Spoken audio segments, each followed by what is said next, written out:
Hello everyone. आज हम unit 2 का सेकंड टॉपिक डिस्कस करने वाले हैं और इसमें सबसे पहला टॉपिक जो हमारा रहेगा वो रहेगा जेंडर इनइक्वालिटी।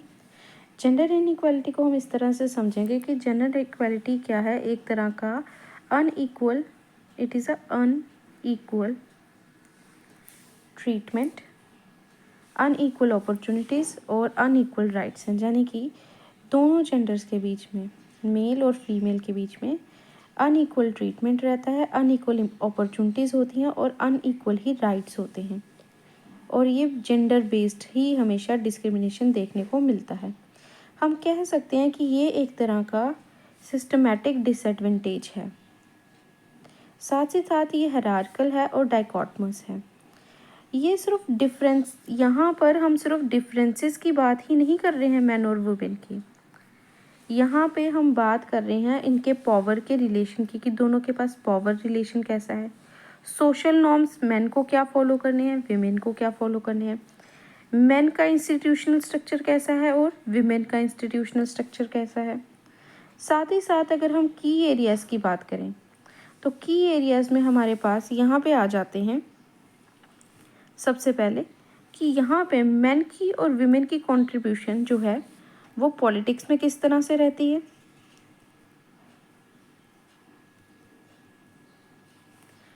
मेन और विमेन की जो कंट्रीब्यूशन है वो कुछ इंपॉर्टेंट फैक्टर्स पे हम डिस्कस करते हैं। पहले तो पॉलिटिक्स में इन दोनों का कंट्रीब्यूशन किस तरह से रहता है।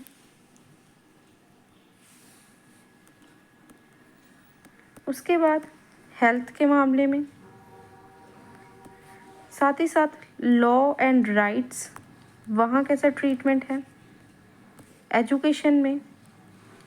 तो ये बहुत सारी की एरियाज़ हो जाते हैं जहाँ पर हमें जो है अनइक्वल ट्रीटमेंट देखने को मिलता है। तो अब हम डिस्कस करेंगे इसके की एरियाज़ की कैसे इनइक्वालिटी जो है की एरियाज़ में एग्जिस्ट करती है। अगर हम की एरियाज़ में सबसे पहले एरिया देखते हैं पॉलिटिक्स का, तो यहाँ पर अंडर रिप्रेजेंटेशन रहती है डिसीजन मेकिंग प्रोसेस में। मैन को हमेशा एक्स्ट्रा पावर दी गई है किसी भी डिसीजन को लेने के लिए। अगर हम इकोनॉमिक का की स्ट्रक्चर देखें तो ये इस तरह से है कि हमें वेज गैप देखने को मिलता है कि यहाँ पर जो मैन की वेज होगी वो एज़ कम्पेयर टू विमेन की वेज से ज़्यादा होगी। तो कहीं ना कहीं अगर विमेन और मैन एक ही जगह पे सेम काम कर रहे हैं लेकिन तब भी विमेन को कम ही पे किया जाएगा।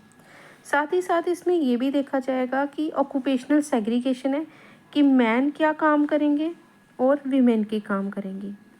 ऑक्यूपेशनल सेग्रीगेशन के साथ साथ यहाँ पर ये भी एग्जिस्ट करता है कि विमेन जनरली अनपेड वर्क करती हैं। अगर हम बात करते हैं यहाँ पे एजुकेशन की, तो अनइक्वल एक्सेस मिलता है स्कूलिंग और हायर एजुकेशन में।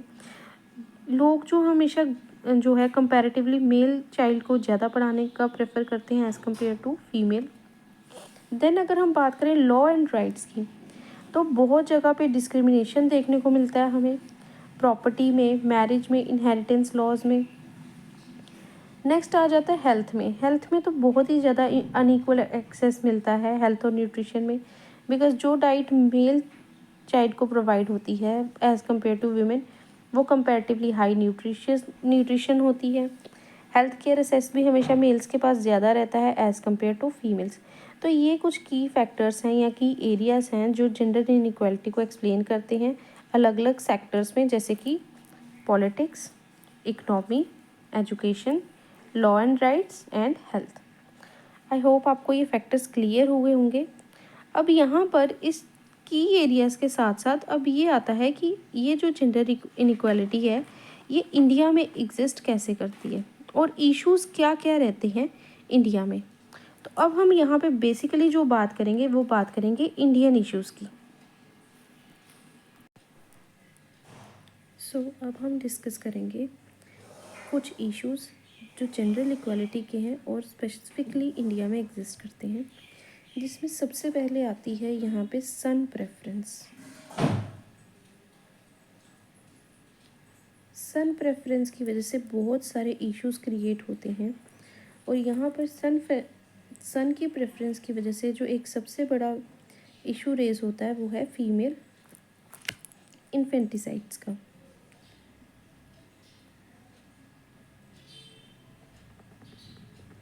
साथ ही साथ फीटिसाइड का भी।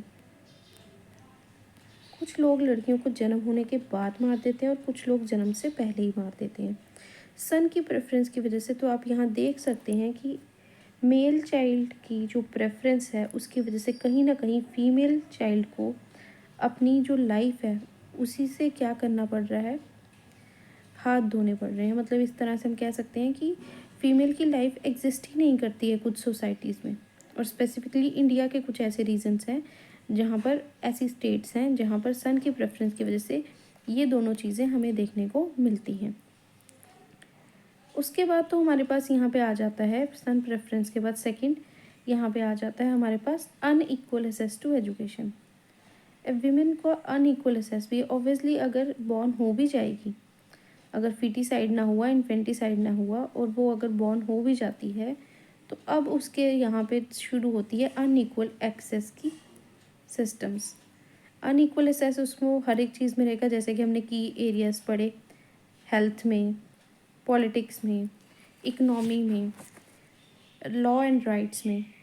ठीक है, उसके बाद जो सबसे इम्पोर्टेंट चीज़ आ जाती है वो आता है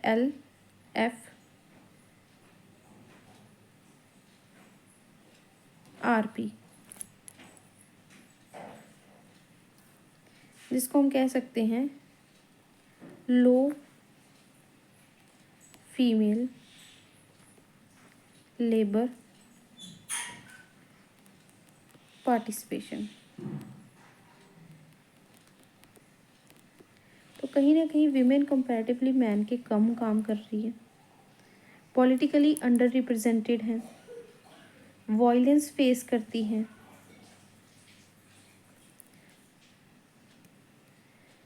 और एक जेंडर डिजिटल डिवाइड भी जो है एक तरह का एग्जिस्ट करता है। तो डिजिटल जेंडर डिवाइड भी इनमें एग्जिस्ट करता है।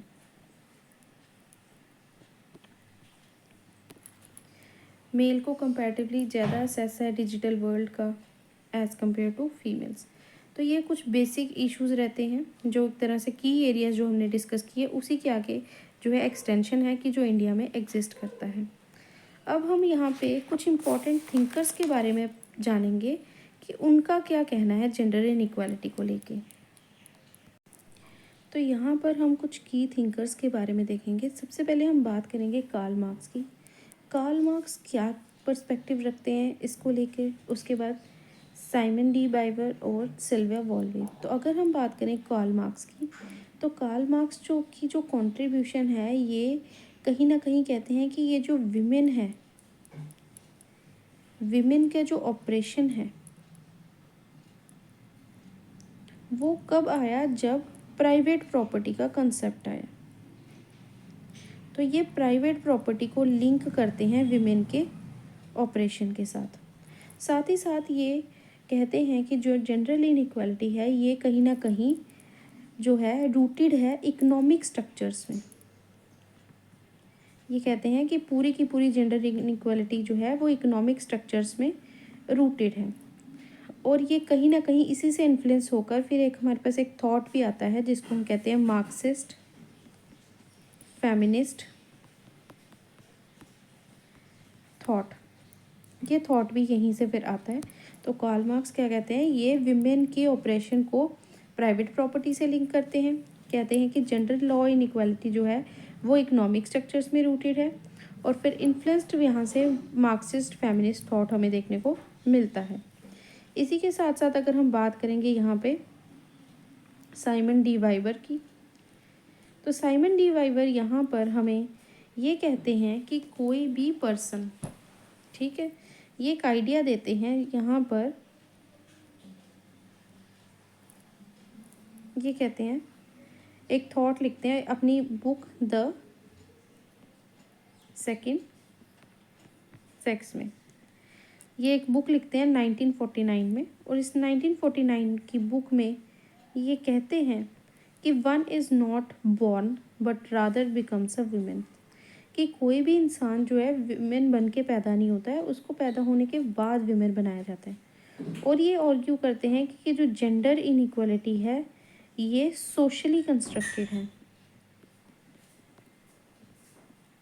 इनका मानना है कि जो जेंडर इनइक्वालिटी है ये सोशली कंस्ट्रक्टेड है, ये पहले से बायोलॉजिकली कंस्ट्रक्टेड नहीं होती किसी भी इंडिविजुअल में, चाहे वो मेल हो चाहे वो फीमेल हो। ये कहते हैं कि विमेन जो है हमेशा डोमिनेटेड होती हैं, डोमिनेट की जाती हैं मेल सोसाइटी में, या फिर कह सकते हैं मेल डोमिनेटेड सोसाइटी में। तो सेकेंड सेक्स बुक में उन्होंने बहुत सारी बातें लिखी। उन्होंने ये भी लिखा, one is not born but rather becomes a women. इसी के साथ साथ उन्होंने बात की जेंडर इनइक्वालिटी की। जेंडर इनइक्वालिटी में उन्होंने कहा कि ये सोशली कंस्ट्रक्टेड है, ना कि बायोलॉजिकली।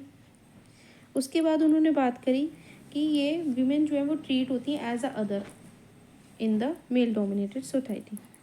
उसके बाद सिल्विया वॉल्वी अपनी एक बुक लिखती हैं, थियोराइजिंग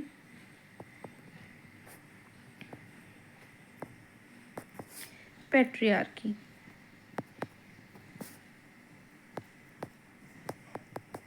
अपनी इस बुक थियोराइजिंग पैट्रियार्की में वो पैट्रियार्की को डिफाइन करती हैं as a system of structure. ये कहती हैं कि पैट्रियार्की जो है ये सिस्टम ऑफ स्ट्रक्चर है।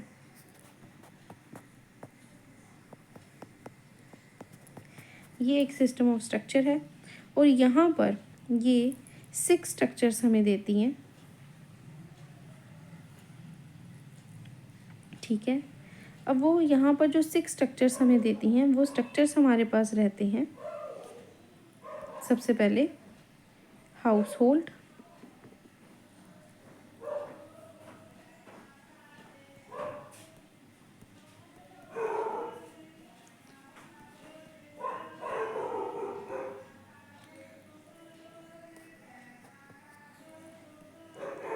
तो यहाँ पर जो इनके स्ट्रक्चर्स रहेंगे इसको अब हम अलग से डिस्कस कर लेते हैं। कि सबसे पहले जो इनका स्ट्रक्चर रहता है वो रहता है हाउस होल्ड का। उसके बाद ये बात करती हैं प्रोडक्शन की, देन बात होती है पेड वर्क की,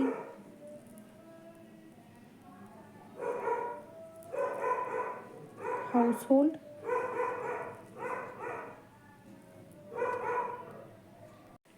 सो सिल्विया वॉल भी बात करती हैं हाउस होल्ड में। यहाँ पर सबसे पहले कि हाउस होल्ड में वर्क कैसे होगा, प्रोडक्शन क्या होगी। जो फीमेल्स हैं उनको हमेशा उनका ये माना गया है कि वो घर पे रहेंगी क्योंकि रिप्रोडक्शन करेंगी, साथ ही साथ घर को संभालेंगी। इनका भी वर्क जो है कभी भी पेड नहीं होता, कभी भी इनको इतनी इंपॉर्टेंस नहीं दी जाती है। दूसरा, स्टेट का क्या रोल रहता है, सिल्विया वॉल भी इसकी भी बात करती हैं। जो घरों में वायलेंस रहता है उसके बारे में भी ये बात करती हैं कि कैसी पैट्रियार्की में वायलेंस जो है एक तरह का सिस्टम की तरह एग्जिस्ट करने लग पड़ा है। सेक्सुअलिटी के बारे में बात करती हैं, साथ ही साथ कल्चर के बारे में बात करती हैं। तो ये अभी हमने आज पढ़ा सबसे पहले जेंडर इश्यूज़ को, कि जेंडर इश्यूज़ क्या हैं, ठीक है। उसके हमने की एरियाज़ देखे, इंडिया में कैसे एग्जिस्ट करता है हमने ये देखा, साथ ही साथ हमने थिंकर्स की पॉइंट ऑफ व्यू को समझा। अब नेक्स्ट वीडियो में हम जेंडर लॉज के बारे में पढ़ेंगे। सो आई होप ये आपको वीडियो अच्छे से क्लियर हुआ होगा।